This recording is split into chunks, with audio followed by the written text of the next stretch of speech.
Melanie Parish is a speaker, podcast host, and a MasterCertified Coach. She's the author of the Experimental Leader book. Seth Godin had this to say about Melanie and her book. If failure is not an option, then neither is success.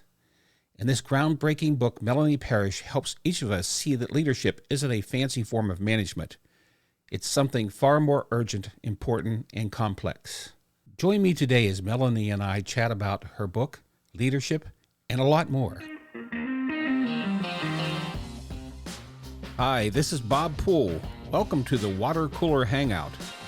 For over 40 years, I've been helping people like you grow and prosper. Please join me and my guests as we share real-life stories about sales, marketing, creativity, and leadership. Need help in moving to the next level? Find out how others have done it by listening to the Water Cooler Hangout. Hi everyone, this is Bob Poole and I'm here today with Melanie Parish. Melanie is an author, a public speaker. She's the host of the Experimental Leader podcast. She's the founder of the Experimental Leader Academy and a MasterCertified Coach. Good morning, Melanie. How are you?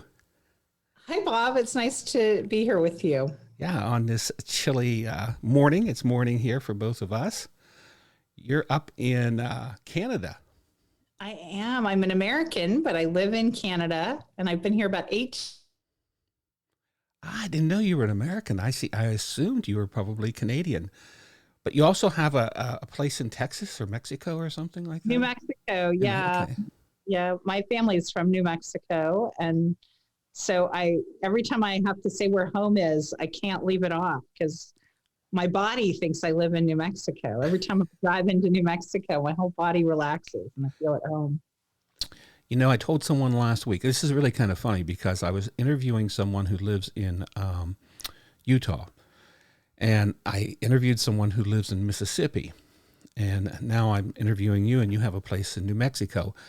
I've been in every state in the United States except Mississippi, Utah, and New Mexico. Oh, that's so funny. There's something strange about that. So, yeah, I just have never made it to those particular areas.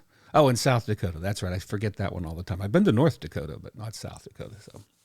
So tell me something. So what is an experimental leader? Well, I wrote the Experimental Leader book because I had been grappling with the idea of leadership for a long time. And there's all sorts of books about leadership. There's all sorts of leadership skills we talk about, like emotional intelligence or just the way that we lead. And I had been working with clients for a long time, and I wanted them to have kind of a step-by-step guide for using experimentation in their leadership. And what that means is that, often we ask leaders to live and die by their ideas. But if we develop an experimental mindset in our organizations, many things that we do are experiments. Anything that we don't know the outcome of is an experiment. Sure. And we do this all the time, especially in marketing. Yeah. In marketing, we're like, oh, let's try it and collect data and see what happens. And we don't assume that we're going to know exactly what's going to happen until we try it. It's a learning process. And that applies to every decision we make to facilitate change in organizations. But if we go into it with an experimental mindset, if we lead with a culture of experimentation, then we allow that an idea might not work, but the leader doesn't have to live and die by those ideas. And so the idea of the experimental leader is an open culture where people can have discourse and can share ideas, and then they conduct experiments to see how those ideas actually play out. And then they collect data and they revise those ideas. And it becomes a culture of both continuous improvement. It supports innovation. And it also allows people to create a framework as leaders that are safe to fail, but continually improve at the same time. Yeah, I was going to ask if this kind of ties in with the whole idea of being willing to fail. Absolutely. Okay. Absolutely. We fail all the time. I mean, it's but it's whether or not the organization treats that as punitive, that if we had an idea that didn't pan out, and often the reason that it's not safe to fail is that we go too far down the road. We invest too many dollars. We don't prototype. We don't do small experiments first to collect data. We make career, ruining decisions because we've invested $10 million. Yeah. Yeah. So what about good leaders? Can they be made? Can you make them? I have to believe they can. I have to, I think that like with many things, some leaders are really natural at it. I have a son who's just a natural leader. I have a son who's naturally bossy too, and watching the two of them, they're twins. And, I have a son who just like everybody wants to go where he's going. Uh-huh. It doesn't matter. And I don't know what skill he has. It's more natural, but I work with leaders all the time, and I will talk for just a minute about new leaders, because I think new leaders often fail and feel that failure, like they're really good at individual contributors, and then they get promoted, and they have no idea what they're doing, and they think in their mind about what a good leader is. And often they just can't come up with any role models that apply to them. So often they pick dominant white men is who they think they're supposed to emulate. And then they become bossy leaders or dominant leaders as opposed to collaborative leaders. And then they find themselves in a framework that they've created that doesn't work. And I have helped many leaders create new frameworks, new strategies for their leadership. And so is that learning? I'm not sure, but it's a foundational change that helps them be better at what they do. Yeah, over the years in my world of sales and marketing, especially sales, it's just one of those Peter Principle things that comes up. You have a great salesperson, and they do a really great job. They're superior in sales, and they want to become a manager. They want to go into some management role. Sometimes their boss or someone above them wants them to go into that role. And I have to tell you, I've seen more failures in that segue from sales to sales management than probably any other profession, because they kind of don't work together. It's a different mentality. The whole accountability thing to me is an issue. I don't know about you, but I get a little tired of accountability being, you have to hold people accountable, because that's the only way you can, and you can succeed. You can only be a good leader if you hold people accountable. You must hold, I hear this all the time. And in reality, I think, holding people and helping them, treating them as humans, and using empathy and helping them be accountable, if you will, is much more important than standing back and saying you have a quota, and if you don't hit it, you're gone. Well, and I'm with you. I hate the phrase holding people accountable. It sounds like you're dealing with 2-year-olds. Yeah. It's like I might need to hold my 2-year-old accountable to taking their plate to the dishwasher, but my 50-year-old direct report who's doing their absolute best. That's the problem with holding someone accountable. It assumes that force of character will somehow make somebody who's already trying really hard do better. Yeah. And I don't believe it's true. And I do actually, after years of working, I've been coaching for 20 years, I believe most people, when they go to work, try to do their best. It's very few people who have a goal of slacking off or doing as little work as possible. And so I really like that idea of holding them, like you're holding them up. You're gently holding and supporting them. I really believe in the idea of removing bottlenecks and breakdowns, and that's the leader's job. And instead of accountability, they're holding themselves accountable to helping the direct report or the person that they're supporting remove barriers and bottlenecks so that the work can get done. Yeah, I agree. I mean, I just read it was a CEO benchmarking report or something like that, and it said that something like 18% of the CEOs that responded to this think that their greatest weakness is not holding people accountable. I mean, and that to me is sad. That's what they think. I I wonder, can good managers be good leaders and vice, or are they the same thing, you think? I don't think they're the same thing, and I think they can be both. Yeah. I think that leadership is in the vision track, like it's in the area where you're creating the world that you want to exist, and management is in the operations layer, in the in implementing the strategy. So one's at the strategic level and one's at the operational level. So managing is like you have a budget. So if you set a strategic intent, you might want to have growth this year. And then the operational layer of that is you are going to invest $1 million in growing. And then the operational layer is just in figuring out where to spend those dollars. How are you going to spend those dollars to cause the outcome that you vision from that strategic layer? Yeah, I guess one of the things that just really kind of gets me sometimes is when great managers get promoted into leadership positions and they still act like a manager, and they take down I saw it happen at a Fortune 50 company, a division of a Fortune 50 company that I was directly involved with, where great manager, had been there for 20 years doing whatever, mostly finance kind of things. They make him the CEO. He doesn't have a clue. It's a sales and marketing organization. And but he runs it like it's all about cost. It's all about bottom line. It's all about, no leadership whatsoever. No. And I just wonder, I guess there's no way, finally he was fired, but I guess other than that, there's no way of helping someone like that, or is that what you do? It's actually not the place that most of my clients come to me. I'm actually puzzled by the conundrum of what do you do with a manager who gets promoted into a leadership role?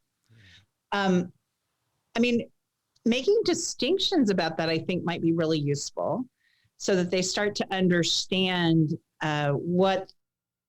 And I tend to do way more work where they're individual contributors, mm-hmm. and they're moving into management leadership. I think everyone's a leader. Like I think you can lead your own life, and we see varying degrees of that. People who decide they are never going to leave the house, and they may not knock it out of the park on the leadership of their own life. By my standards, they may be perfectly happy with the way they're leading their own lives. But so I do think everyone can be a leader in some way. And I think that thinking about the timeline is really useful. So the manager that you're talking about that got promoted to a leader might have been stuck in a shorter time frame. Sort of the lower the level in the organization, the shorter the time frame. If you think of somebody really tactical, they're thinking about a week to a month down the road in their job. Right. And somebody who's more senior, like you really want your CEO to be thinking in a 10-year time frame. Right. So I would actually start to ask questions like that if I were working with someone who is struggling around what do they see. I have had clients that really struggle for that 5-year to 10-year timeline. It is a skill. It's a muscle that we flex to think about how do we want things to be in 10 years. You also start to see when I a client, often I'll have them get a wall calendar just so they can see a year at a time. Uh-huh. And then I start to see my clients starting to add years. Like, instead of 1 year, they have 3 that they can see, because they're thinking about the timeline in 3-year chunks as opposed to a 1-year chunk or a month-long time frame. Does that help? Yeah, no, it does. And even in his case, giving him the benefit of the doubt, maybe he was doing exactly what he was supposed to do, because, they ended up selling the division a few years later. So maybe that's what he was doing. Maybe the bottom line was what did matter. He didn't really care about growth. He was looking to cut costs and Maybe, that was the idea. It didn't look like that. It looked like just the opposite, like it was a failure, but who knows? But I want to know, when you go into these companies, what's the typical company that doesn't have this experimental leadership, framework? What do you find? Tell me about that. Yeah. Often, like if you think about software development, I work a lot in tech, and I had to change my thinking when I started working in tech about 15 years ago. The idea of waterfall planning is where you put deadline, you plan out a whole project and you put deadlines, and then you have to meet them. And the whole idea of agile software development was the software designers standing up and having a rebellion and saying, we don't work that way. You can't innovate on a time schedule. And so there are many things that still we think about in terms of a waterfall plan, where we're going to plan it out and we're going to hit those milestones. When you hear about strategic plans, I hate strategic plans. By the time you've implemented the first thing, the whole organization's different. So I like strategic intents. And so I really think of experimentation is helping bring that agile mindset, the idea of an experiment, the idea of trying something and then figuring out what the new reality is, and then trying something again, is freshening the perspective and walking away from a waterfall concept to a more agile way of working in organizations. And I always say every organization's a tech company now. Like there aren't tech companies and non-tech companies anymore. My local food store that I've been doing, that's been there 105 years. They started as a green grocer in Dundas, Ontario. Right. Family owned the whole time. They have produce. They have meals that you can take home. They do Thanksgiving dinner.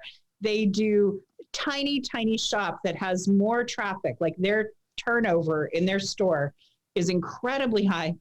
They have a social media presence. They do online ordering. Mm-hmm. They are a tech company. Like their business lives and dies on their social media now. That wasn't true 10 years ago, but now tech is a huge part of their tiny, well-established business. Sure. And most businesses, I mean, you talk about, strategic plans. It's like the same thing with business plans. I mean, years ago we made a business plan. What a joke. I mean, no one does business plans. If it's more than a page now, you've wasted some time. You should have been taking something to market already. Right. Stick a fix harder. We got an idea. Let's go with it. Here's the idea. You test it, you go. And it's not fake it till you make it, because I don't like that. But it's you've got an idea, you take that idea, it's a seed, and you run with the thing, and like you said, you test it. You have a willingness to fail. If it fails, you learn something. You try something different. Yeah, and some companies, well, a lot of companies get that I run into. A lot of companies still don't get it. I can think of one I'm working with right now that's struggling with that. They're still trying to do stuff the way the founder did it back in 1950 something. Yeah, and I don't know about you, but I run into these companies sometimes that do business that way. Yeah, and it stands out like a sore thumb now. My husband bought something at Best Buy, mm-hmm. and they had a technical glitch and the product didn't ship. $2,000 Surface, Google Surface. Yeah. Microsoft Surface. Right. And so we went to the store. We had to go to the store multiple times. He tried online for days. And they said, well, there's just nothing we can do because it took his money, but there was a glitch in the shipping. So eventually the only solution, but they could pull up the order and look at it, and they spent days trying to solve it on their end. Days. And they didn't have freedom to act. They didn't have freedom to solve it because they're so afraid somebody's going to steal something, that they can't reverse a problem. And managers, nobody. So he finally had to buy it again and then protested on his credit card. It's the only way to get a refund for the product. Amazing. Crazy. It stands out like a sore thumb that they're not nimble enough to handle a problem. Well, and that's, I'm not going to knock Best Buy that much, but I've heard it before, the same place, that the same problems people have with Best Buy and the online, and between the online and the store, there seems to be some disconnect there. So he's not the only one that's gone through that. So what do you like to do best when you what's the most fun you have with clients? Because I can tell you like what you're doing a lot. I love what I do. I love helping them. My goal with every coaching session I do, every bit of work I do with a team or an organization, I always want their head to cock to the side. I want them to have a new thought. And that's always my goal. That's always the thing that's fulfilling. I also want them to love their work. I want them to find a way to do their work in a way that they feel good about it. And it's always been my stake in the ground is that I want people to love the work they do. I want teams to love the way that they work together. I've even done a little relationship coaching over the years. Oh yeah. Did some premarital coaching a couple of years ago, and I wanted them to just enjoy their partnership. And it was the same tools I use with teams that I used with a couple, but I wanted them to cock their. How could we do this differently? How do we eschew the rules? How do we walk away and create our own reality? And that's true for everybody that I work with. Yeah, you find, especially with smaller companies, you end up being the psychotherapist sometimes, I always feel like I'm their business therapist. Yeah, I had there's a guy I know I've worked with who, years ago, he told me I was insane because I've worked with, like you, I've worked with, very large companies, some of the largest in the world. But I also have worked with a lot of smaller companies. I've done a number of startups over the years. And, he said, I'm insane for doing the smaller companies. He's like, you end up, the husband and wife, they're arguing about the boat payment, because, instead of paying you, they want to pay for the boat or, and it's true. I've had, sad stories too, where, I've had families that have, there's divorce and, one of them, one of the kids we found was stealing from the family. I mean, just, stuff like that you do end up being more than a business coach sometimes when you're dealing with smaller ones. Those weren't my favorite times though, by the way. No, it's those things happen along the way. I've had many clients over the years who, divorced, and that's always painful. It's painful to walk alongside a client like that. You're right. Those times I'm willing to do that work. It's powerful to be standing beside someone at that level, but it's not the thing that gives me the thrill. Yeah. Well, just to switch gears a little bit here, when you're working with a company and you're trying to cultivate a new new way of doing business, and you want to cultivate innovators and innovation, what do you do? I mean, what's the steps that you go through, or how do you get inside their heads to let them see the value of doing this? And let me say, I'm a pretty big believer in the what gets rewarded gets done kind of management principle. So we go from there.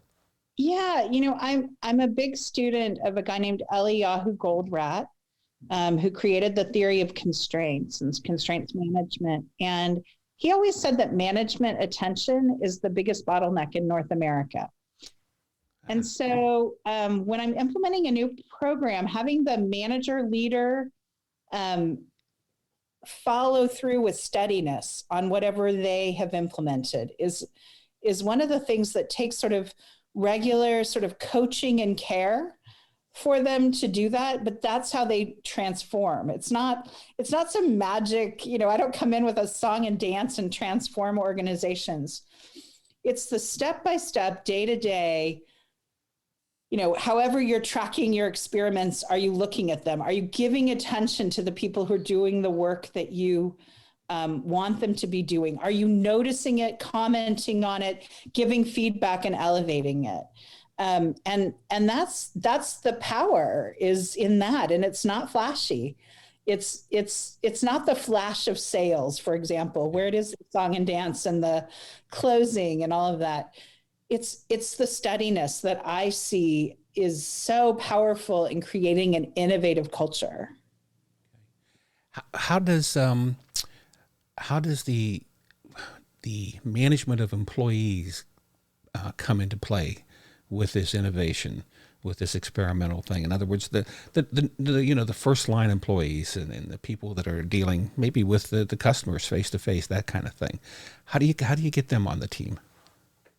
Yeah, it's why I like intents better than strategic plans, because intents, if you have a strategic intent, so you know what you want to have happen at the end of the year, and then you operationalize that through the next layer of management or leadership. And then you have tactical intents that thread up through the operational intent and the strategic intent.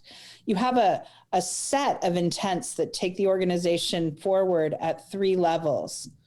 And creating those and then managing those and then figuring out the experiments that go with them at each level is how you create sort of large scale systematic change. And that takes time and skill. And buy-in. I mean, to get that buy-in, to that change. Yeah. So COVID, here we are. Crazy, right? I launched a book in COVID. Yeah. In fact, we were just talking to, I have a new book coming out it was supposed to come out next month, but I don't know if it's going to hit that deadline. But it's I have a co-author, a Canadian co-author, by the way. So Cool. Steve Dotto. I don't know if you know Steve Dotto, Dotto Tech. Oh, Dotto Tech. You'll have to check out Steve. He's known as Canada's favorite geek. So he was on television up there for like 20 years, and then so he has his own. It's online now. But anyway, we're kind of focused on Gen X and baby boomers because, as you can see by looking at me, because we are looking at each other here, this gray white beard I have here, I am in that world, and so we see ages and we see a lot of other things. So we're trying to work with that group to make changes in their lives. So it's kind of interesting because where some of them want to or have to change jobs, change careers. Yeah. They've been laid off, they've been fired, COVID's done all that to them, and some of them just want to change, want to do something different. So you have some that want to, they want to work for a company. They like working for a company. They've done it their whole lives. So getting a new job, if you've not been looking for one for years, suddenly in the world of COVID, just like you do a lot of speaking, correct, from what I saw, all of us that did speaking or presentations, even if you're interviewing for a job, you're doing it online now. So it's a whole new world for them. So it's the book kind of is meant to help that group. But how has COVID affect you in terms of, are you able to coach online? I am. I've been online for 20 years. My business got hit really hard in the 2000. It really took till 2010, but the 2008 recession hit my business really hard. I had large corporate coaching contracts, a bunch of coaches working under me. And I kind of decided at that point, I didn't want that kind of exposure again. So I am pretty careful not to be a very big budget item for people. I have people self-pay and get reimbursed for a lot of the coaching that I do. I'll have some team clients, but I tend to keep my engagements small and quick. And so I'm happy to report that experiment has worked during the pandemic. I lost 2 clients early on. I gained 2 clients. So it's stayed pretty steady, which has been lovely because it was painful to have an impact external to my own work. I have been, I'm working on creating online courses and online offerings right now. And so I've been experimenting all over the place and playing with marketing. Most of my business has always been referral. So stepping into a marketing world where we're, creating relationship through marketing is really interesting for me. Yep. Well, let me tell you, you're not. Yeah, it is my world, but you're not alone because this is what Steve did was, Gray, the whole idea of the boomers and Gen X was not his, focus for years, but there's a whole story behind it. But basically, he saw someone who was a very talented man, had always high level in the world of tech, and they were talking one day, and he said, he says, I'm in trouble. I can't get a job. And he says, what do you mean you can't get a job with your resume? This and this. Well, I'm 65 years old, but I'm not ready to retire. And so Steve decided to focus on this whole, what he now calls the gray wave. So, what you should do, seriously, and here I am. I love podcasts because we go all over the place when we have these just conversations. Go look up the gray wave on Facebook, or just look it up in general. Just look up Steve Dotto, Dotto. It's Dotto Tech. But you'll find the gray wave. But he put this whole organization together, not an organization, it's a community together, to take people online, just what you're just talking about. The people that have businesses, and they've got to make the change. They've got to get online. So they help each other in this community. It's a private Facebook group. There's a whole bunch of stuff. Fantastic group of people. I've been involved. I'm going to totally check it out because I just hired somebody who's in her 60s to do copywriting for me. Yeah. And we're about to make her nuts between, using Trello and Slack and Zoom. Yeah. She's like in over her head. I'm going to suggest she join the Facebook group so she can get questions answered, because she's floundering, but not in the quality of her work. Yeah. The quality of her work is outstanding. She's an amazing writer, but she's never written email copy in her life. Right. And so it's very interesting to sort of scale her up and to, but also she's thrilled because she gets to join a team. Yep. And we're part-time, and it's fantastic. I think she's having a blast, except she's intimidated a fair bit. Yeah, and that's a lot of these people. So there's actually two groups in there. One's called the Gray Wave, which is a private group. It's a pay thing, but there's the content that you get is amazing. But there's a free group that's called the Gray Zone, and it's the same kind of things. And there's a lot of free stuff in there. Steve puts out 2 or 3 webinars a week that are free. I mean, it's just, and they're all focused on helping people just like her do exactly what you're talking about. Amazing. I'm going to totally tell her about it. That's super fun. Yeah. Okay. So, I'll ask you a crazy question. Okay. I ask people every once in a while. Okay. If you could turn back time and you were 18 again, what would you change? Would you do anything differently than what you're doing now? I think there's only one thing I would change, and it has nothing to do with my work. I have so few regrets, but I'm a swimmer. And I sort of stopped swimming like in my 20s. And then I picked it up maybe 6 or 7 years ago. And I wish I'd just kept swimming the whole time. I would have been in better shape. I would have loved it the whole time. I should have found the money for the self-care for myself, that deep self-care. Because, that's the only regret. I have so few regrets. Like I'm glad, I have to say, I'm glad I was a wild child in my 20s. Yes, all of us. Yeah, a lot of us are. The older I get, the more that's true. So what's next for you? What's with the experimental leader, and what's your next project for yourself? Yeah, I'm launching a course called Becoming an Experimental Leader. It'll be an online course with a Facebook group support, private Facebook group. And there'll be opportunities to add and layer mentoring and coaching on top of that. When I started to do it, I thought, how could I make what I do already with my clients like 10 times better? Who could I bring in where they got diversity of thought and richness and each other's voices? So, I'm super excited about launching that program. I'm not sure when it'll actually launch. I'm sort of starting to create a waiting list for that now, but it is the best program I could possibly find or create for people leading, mostly in technology, but there's some adjacent places that would work for people as well. But it's better than me. I want to create a program better than what I can offer. That's my goal for 2021.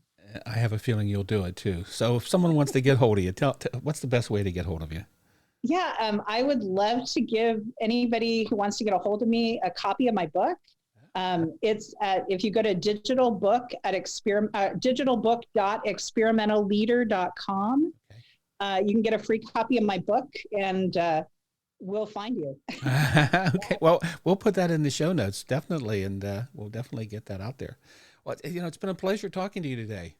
It was so nice to meet you, Bob. I loved this. I love, who you are and your long journey through the world of marketing. And it's so nice to meet you. Well, thanks. Oh, and wait a minute. I did want to ask you one more thing. Oh, okay, sure. Seth Godin and the Alt MBA. You went through the Alt MBA. I got to hear about it. I did. I was looking for a way to sort of re-engage with my life after my mom died.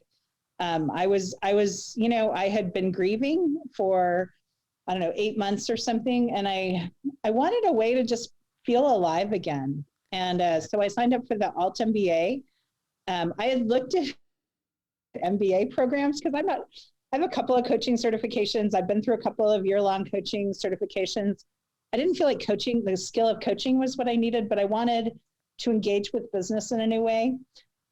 And so I found Seth's program. The MBAs kept saying I was too far along in my career. I'd have to do an executive MBA, and those are big dollars. And I didn't think I was going to make more money if I did it.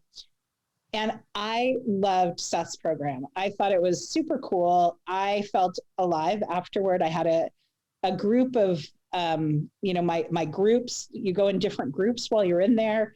There's a lot of emphasis on feedback, which was really helpful for me. And my outcome was to finish my book. Wow. So I had been working on it for a long time and it had gotten kind of stalled when my mom got ill. And finishing it was I would credit that directly to Seth. And he did endorse my book, which was a lovely gift and made me cry. It's one of my joys in the last couple of years, is just that he read it and had nice things to say about it. So I really appreciated that. And I have appreciated my relationship with his materials and what he does as well. Yeah, I understand. It's a great program. Everyone I've ever talked to about it just raves about it and says, usually what they'll say is it changed my life. That's.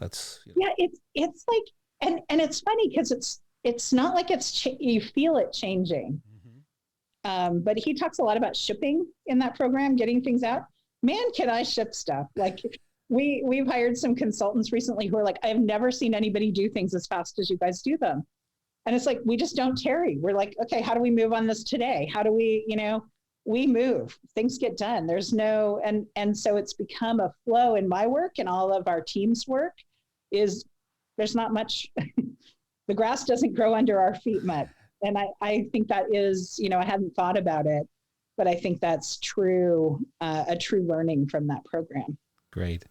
Well, have a wonderful 2021, a successful year. Thank you. Let's hope we can all get out of the house soon, huh? Yeah, no kidding. Thank you so much for having me today. It's just been a blast. Thank you for being here. We'll see you soon.